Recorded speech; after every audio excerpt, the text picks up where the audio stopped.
Bismillahirrahmanirrahim. Assalamualaikum warahmatullahi wabarakatuh. Halo anak-anak semua, semoga berada dalam keadaan sehat walafiat dan selalu dalam lindungan Allah Subhanahu wa taala. Amin.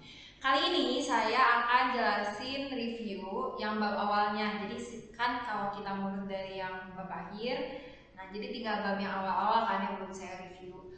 Nah, mari kita berdoa terlebih dahulu, semoga dipahami penjelasan dari saya dan puasa juga dilancarkan. Berdoa dimulai.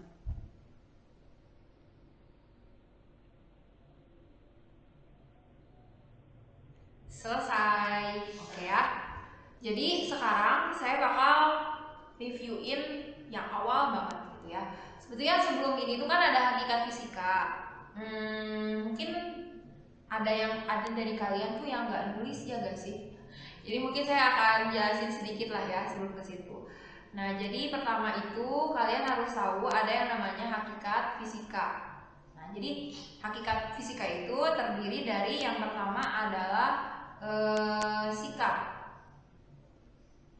proses, dan produk. Nah, jadi ada 3 hakikat fisika: sikap, proses, dan produk. Selanjutnya, produk fisika tersendiri itu ada beberapa ya. Produk fisika itu diantaranya bisa fakta, lalu ada juga teori, terus ada juga rumus, lalu ada juga hukum, ada juga model, terus ada juga prinsip, ada juga asas. Nah, jadi ini adalah produk dari fisika. Jadi pertama sikap keingintahuannya dibentuk, kemudian dilakukan dalam proses, kemudian menghasilkan produk. Produknya adalah ini, produk fisika. Nah, untuk prosesnya sendiri, proses dalam hakikat fisika itu dinamakan dengan metode ilmiah. Yang kalian harus pahami, apa saja sih tahapan dari metode ilmiah? Yang pertama itu kalian melakukan pengamatan atau observasi. Setelah kalian melakukan observasi atau pengamatan, kemudian kalian itu merumuskan masalahnya.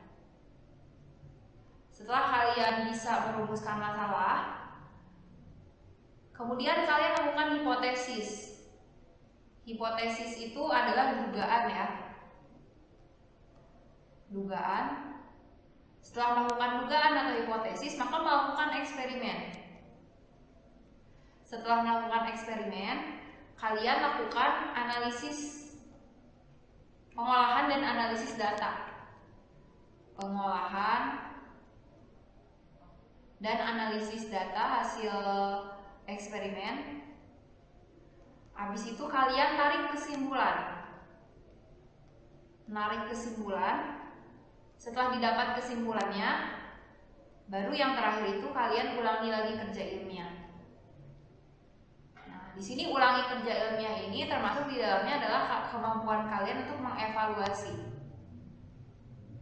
hasil dari apa yang sudah kalian lakukan di metode-metode ini. Nah, itu ya yang pertama. Baru kita masuk ke besaran. Nah, apa sih besaran? Besaran itu sesuatu yang dapat diukur dan dinyatakan dengan angka. Dinyatakan dengan angka dan dapat diukur. Nah, nanti berdasarkan arah itu ada yang namanya besaran vektor. Bentar. Jadi ini ada berbagai macam ya. Kalau kita tinjau dari arah, itu dibagi 2, ada besaran vektor sama ada besaran skalar. Besaran skalar itu gak punya arah, jadi dia hanya punya besarnya saja. Kalau vektor itu dia punya besar dan arah. Contohnya apa? Nah, contohnya itu adalah kecepatan, percepatan, gaya, momentum, dan lain sebagainya. Tapi kalau skalar itu kayak usaha, energi, nah itu bukan termasuk ke dalam besaran vektor. Kemudian, nah besaran ini juga dibagi ada dua ya. Yang pertama itu ada besaran pokok yang memang udah ditentuin dari salah satuannya, kalau berdasarkan satuan, yang terdiri dari apa saja, disingkatnya SMP jiwa. SMP jiwa. S-nya adalah suhu, M-nya adalah massa, P-nya adalah panjang, J-nya adalah jumlah zat atau molekul, I-nya adalah intensitas cahaya, W-nya adalah waktu, A-nya adalah arus. Nah, kemudian ini kalian juga harus tahu ya, detail mengenai satuan sama dimensi itu sudah saya jelaskan di catatan kalian, coba dicek lagi. Nah, yang kedua itu adalah besaran turunan. Nah, besaran turunan itu yang besarannya itu diturunkan lebih dari satu besaran pokok. Apa aja? Ya, ada beberapa, pokoknya kecuali ini aja, kecuali SMP jiwa. Kecuali SMP jiwa. Nah, saya akan jelasin ya selanjutnya mengenai lebih detail mengenai besaran turunan ini. Nah, untuk besaran turunan, yang pertama itu contohnya apa? Ada luas, ada volume, ada massa jenis, terus ada tekanan. Sorry, ini habis 32 lagi. Yang keempat itu tekanan. Lalu ada kecepatan, ada percepatan, terus ada gaya, terus ada usaha. Habis usaha itu ada 9 itu adalah daya. Nah, ya jadi ini dan banyak lagi gitu ya, banyak pokoknya kalau besaran turunan itu. Nah, minimal kalian tuh harus hafal yang ini. Jadi langsung dihafalin dimensinya. Nah, dimensi itu apa sih namanya?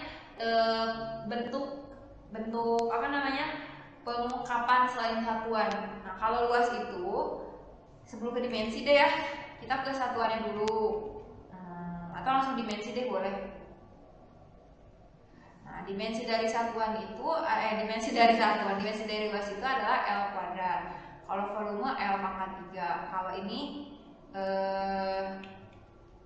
kilogram meter kuadratnya mL min 3. Kalau tekanan itu dia bentar, mL min 1 dikali T min 2.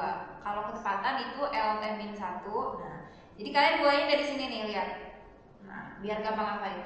Kecepatan LT min 1, percepatan LT min 2. Kalau gaya itu ada MLT min 2. Kalau usaha itu ML kuadrat T min 2.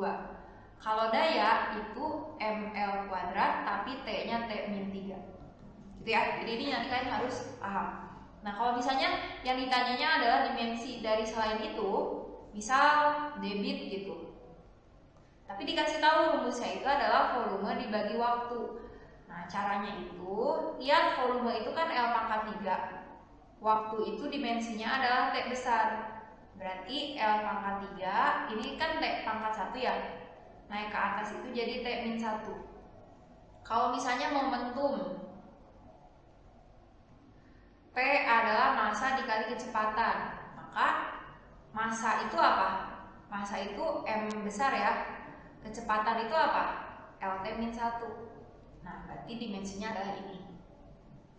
Itu mengenai besaran. Nah, selanjutnya saya akan jelaskan mengenai jangka sorong dan terakhir angka penting. Next, itu saya akan jelaskan mengenai jangka sorong.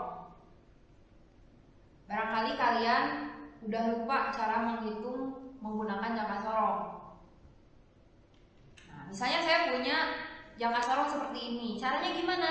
Sebelum 0 itu ada angka 4, berapa stripnya? 1.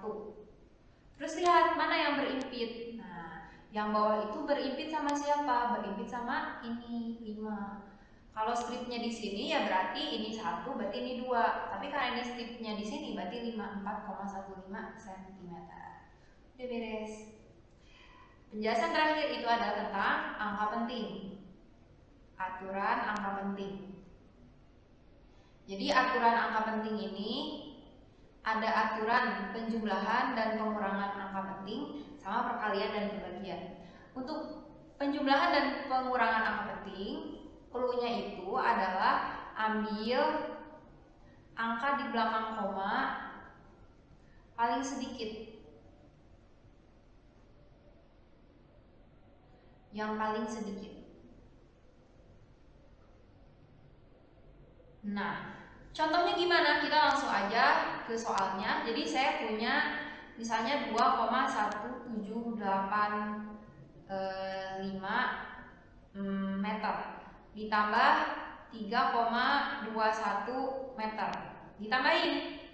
Nah, kita tambahin dulu aja. Ini 5, ini ditambahin jadi 8, ini ditambahin jadi 8, ini ditambahin jadi 3. 2 tambah 3 adalah 5. Caranya bagaimana? Lihat ya sama kalian, lihat ke dulu. Lihat, ini ada di belakang komanya kan sampai sini. Kalau ini ada 2 angka di belakang koma. Berarti lebih sedikit mana? 4 angka di belakang koma atau 2 angka di belakang koma? 2 angka di belakang koma, berarti dia juga cuma sampai sini. Terus gimana tuh caranya? Nah, caranya ini kita bulatkan. Jadi di sini 5,3. Nah, lihat setelah angka 8 itu kan 8.